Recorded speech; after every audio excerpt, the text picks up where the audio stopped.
Exorcism is a religious or spiritual practice of evicting demons, jinns, or other spiritual entities from a person's body or an area that is believed to be possessed. Depending on the spiritual beliefs of the exorcist, this may be done by causing the entity to swear an oath, performing an elaborate ritual, or simply by commanding it to depart in the name of a higher power. The practice is ancient and part of the belief system of many cultures and religions throughout the world.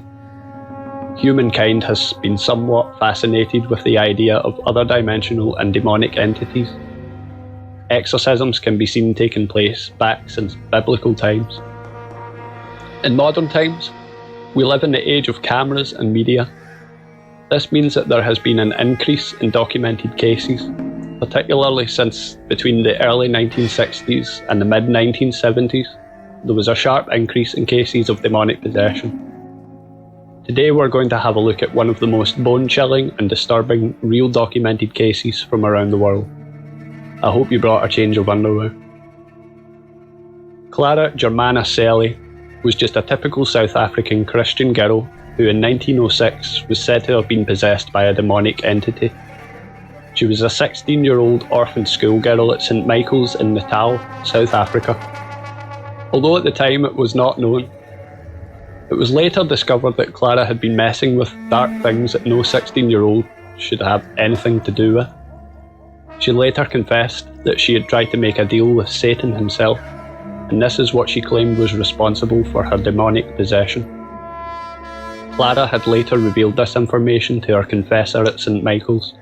In an account written by a nun, Clara was said to be able to speak languages of which she had no previous knowledge of. It was in fact said to have been witnessed by many others who recorded that she understood Polish, German, French, Norwegian, and all other languages. The nun reported that the girl's cries had a savage bestiality that inflicted terror deep into the hearts of those around her. Whilst referring to her voice, an attending nun reported something that will send a shiver right down your spine. She wrote, "No animal had ever made such sounds. Neither the lions of East Africa nor the angry bulls. At times it sounded like a veritable herd of wild beasts orchestrated by Satan had formed a hellish choir." Several failed attempts were made to exorcise the demons from Clara, but to no avail. According to some, the girl was said to have levitated 5 feet in the air, along with other items of furniture which went flying around with her. Sometimes she lifted up vertically, and sometimes horizontally after being sprinkled with holy water. After several long, grueling and terrifying attempts, it's said the exorcist was successfully able to release the bond that the demon held over Clara and condemn it back to hell. The director of the St Michael's Missionary and Reverend Erasmus were appointed to perform the exorcism on Clara, and it is believed that this deliverance lasted for 2 days. During the exorcism, Clara's first action was to knock the Holy Bible from the priest's hands and grab his stole in an attempt to choke him with it.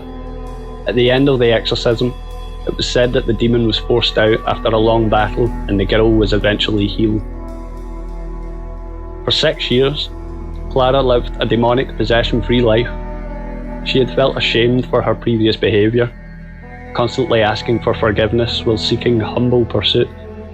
She died tragically in 1912 from heart failure at the young age of 22.